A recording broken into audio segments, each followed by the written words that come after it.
حضرت عائشہ رضی اللہ تعالیٰ عنہ ایک طرف علم حدیث کی بڑی محدثہ تھیں، علم حدیث کو حاصل کرتی تھیں اور عورتوں کو علم حدیث بتایا کرتی تھیں۔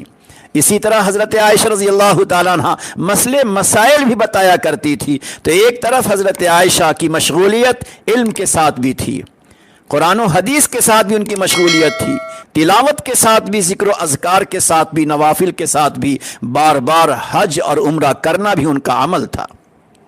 یہ حضرت عائشہ رضی اللہ تعالیٰ عنہ کو اللہ نے کمالات سے نوازا ہے۔ یہ کمالات علم کی بنیاد پر، یہ کمالات اللہ نے عمل کی بنیاد پر، یہ کمالات اللہ نے عورتوں کے جو اخلاق ہیں ان اخلاقی زندگی کی بنیاد پر اللہ نے ان کو عطا فرمایا تھا۔ تو کسی نے سوال کیا کہ سب سے اچھی عورت کی پہچان کیا ہے، عورتوں میں کیا خوبی ہونی چاہیے؟ حضرت عائشہ رضی اللہ تعالیٰ عنہ 10 باتیں بیان فرماتی ہیں۔ پہلی بات، ایک عورت اللہ کی نگاہ میں بہتر بننا چاہے، نبی کی نگاہ میں بہتر بننا چاہے، فرشتوں کی نگاہ میں بہتر بننا چاہے تو ایک عورت اپنی زبان کی سچی ہو، اس کی زبان میں صداقت ہو، کبھی اس کی زبان پہ غیبت، کبھی اس کی زبان پہ چغلی، کبھی اس کی زبان سے دل آزاری کی باتیں نہ ہو، بلکہ ہمیشہ اس کی زبان پہ وہ باتیں آئیں جو سچی ہوں، وہ صادق القول ہو، اس کی زبان میں صداقت ہو۔ تو ایک با اخلاق، ایک کریم، ایک شریف، ایک باعزت، ایک اللہ کی پیاری بندی ہونے کے لیے سب سے پہلی شرط یہ ہے کہ اس کی زبان سچی ہو۔ نمبر 2، اس کی زبان گھریلو زندگی میں نرم ہو، اس کی زبان میں نرمی پائی جائے، شدت نہ ہو، سختی نہ ہو، اس کی زبان کانٹے دار نہ ہو، اس کی زبان پہ کوئی قساوت نہ ہو، بلکہ اس کی زبان میں نرمی ہو، نرم گوئی اس کی خصلت ہو۔ ہمیشہ گھریلو زندگی میں آپس کی باتوں میں نرم انداز اس کا ہونا چاہیے۔ اور تیسرے نمبر پہ فرمایا کہ صلہ رحمی، رشتہ داروں کے ساتھ اپنے رشتے ناطے کو جوڑے رکھنا۔ یاد رکھیے، رشتے ناطے کو توڑنا یہ جہنم کا خطرناک راستہ ہے۔ روایت میں آتا ہے کہ ایک انسان محشر کے میدان میں حساب و کتاب ہو جائے گا، جنت کی طرف جانا چاہے گا، پل صراط پہ چل رہا ہوگا، پل صراط سے گزرتے ہوئے پل صراط پہ ایک آنکڑا ہوگا لوہے کا، یہ صلہ رحمی کا ہوگا جو اسے جہنم میں کھینچ کر گرا دے گا۔ یہ کون ہوگا؟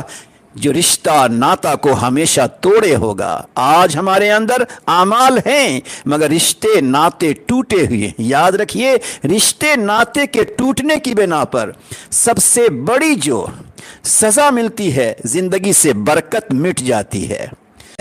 اللہ اللہ، اور زندگی کی برکت کا ختم ہونا، انسان ہمیشہ پریشان حال رہے، نیکیوں کی رغبت نہ ہو، نیکیوں کا جذبہ نہ ہو، نیکیوں کی طرف دل کا میلان نہ ہو، یہ بھی صلہ رحمی کے نہ ہونے کا نتیجہ ہے۔ اور امانت دار ہو، کسی کی امانت اس کے پاس ہے تو اس میں خیانت نہ ہو۔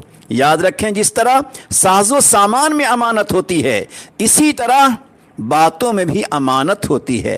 کسی نے آپ سے کوئی بات کہی اور یہ کہا کہ یہ راز ہے، کسی کو مت کہنا، تو یاد رکھیں ماں بہنیں، یہ بھی آپ کے پاس ایک امانت ہے، قولی امانت، بات کی امانت ہے۔ تو ایک عورت زبان کی سچی بھی ہو، زبان میں نرمی بھی ہو، اس کی زندگی میں صلہ رحمی بھی ہو، امانت بھی ہو، اور امانت کے ساتھ ساتھ پڑوسی کے ساتھ حسن سلوک ہو، اور اسی کے ساتھ اگر کوئی سائل آ جائے، کوئی فقیر آ جائے، اس کو جھڑکے نہیں، دینا ہو تو نرم خوئی سے عطا کر دے، اگر نہ دینا ہو تو اسے نرمی کے ساتھ روانہ کر دے، اور اگر کوئی اچھا کام کر دے، کوئی اس کی خدمت کر دے تو اس کو اس کا صلہ، اس کا بدلہ، اس کا انعام اس کو دے۔ مہمان آ جائے تو مہمان نوازی اللہ کی رضا کی نیت سے کرے، وعدہ کرے تو وعدہ پورا کر لے۔ اس کے بعد اخیر میں فرمایا کہ وہ شرم و حیا کی پتلی ہو، اس میں شرم و حیا پورے طور پہ موجود ہو۔ اللہ اکبر۔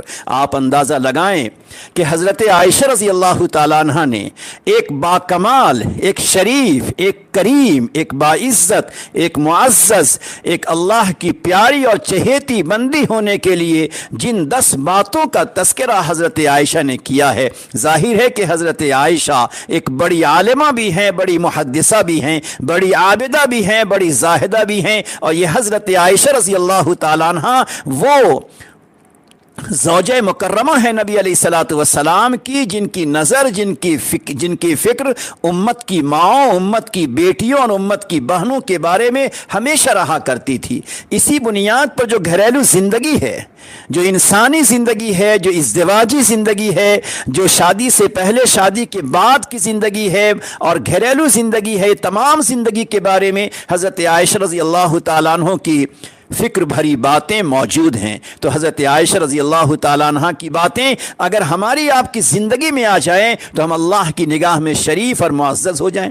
اسی کے ساتھ ساتھ حضرت عائشہ رضی اللہ تعالیٰ عنہ ایک بات کو محسوس کرتی تھی کہ خواتین میں ایک زہر ہے، خواتین میں ایک ایسا زہر ہے جس زہر کی کوئی شفا نہیں ہے، اور فرماتی تھی کہ وہ زہر غصہ ہے۔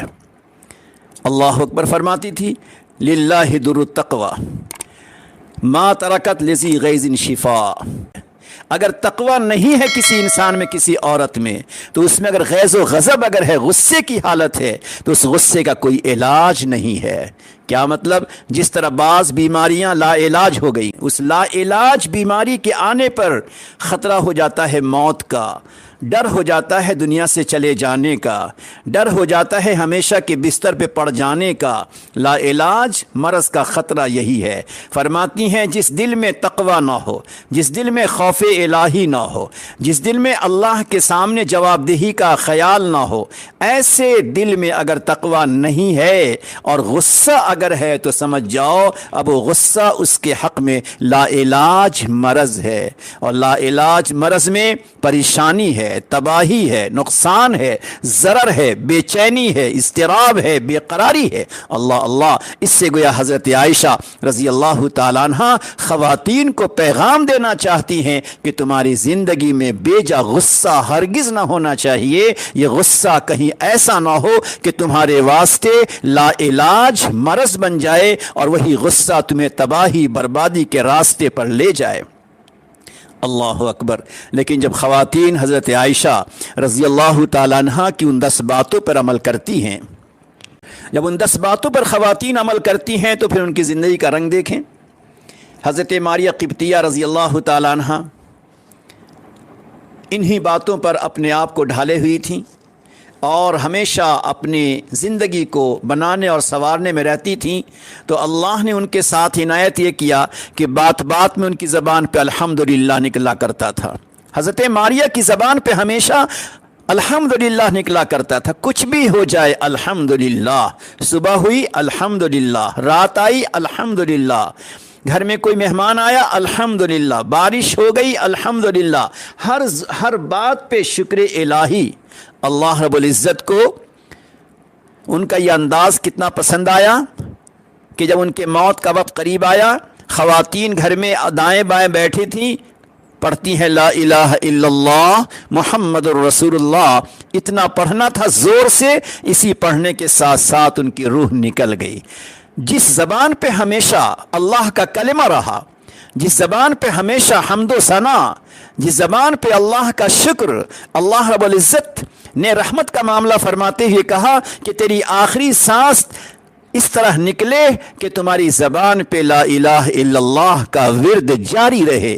کیا خوش نصیب ہے ہم۔ آپ چاہتے ہیں کہ ہمارا آخری لمحہ ایسے ہی گزرے؟ اگر چاہتے ہیں تو اپنی زبان کو حمدللہ سے، اپنی زبان کو حمد و ثنا سے، اپنی زبان کو شکر الہی سے، اپنی زبان کو سبحان اللہ سے، اپنی زبان کو توبہ استغفار سے تر و تازہ رکھیں تاکہ آخری وقت ہمارا اسی طرح سے گزرے۔ حضرت عائشہ کی بتائی ہوئی خوبیاں جب آتی ہیں، انسان کا دل تقوی سے لبریز ہوتا ہے، دلوں میں تقوی، دلوں میں خوف الہی جب آ جاتا ہے، اب اس کی عبادت کا رنگ بھی بدلتا ہے۔ آپ ذرا اپنی زبان کو بدل کر دیکھیے، اپنے دلوں کو بدل کر دیکھیے، اپنی آنکھوں کو بدل کر دیکھیے، اپنی فکر اپنے خیالوں کو بدل کر دیکھیے، آپ کی عبادت کا رنگ بدل جائے گا۔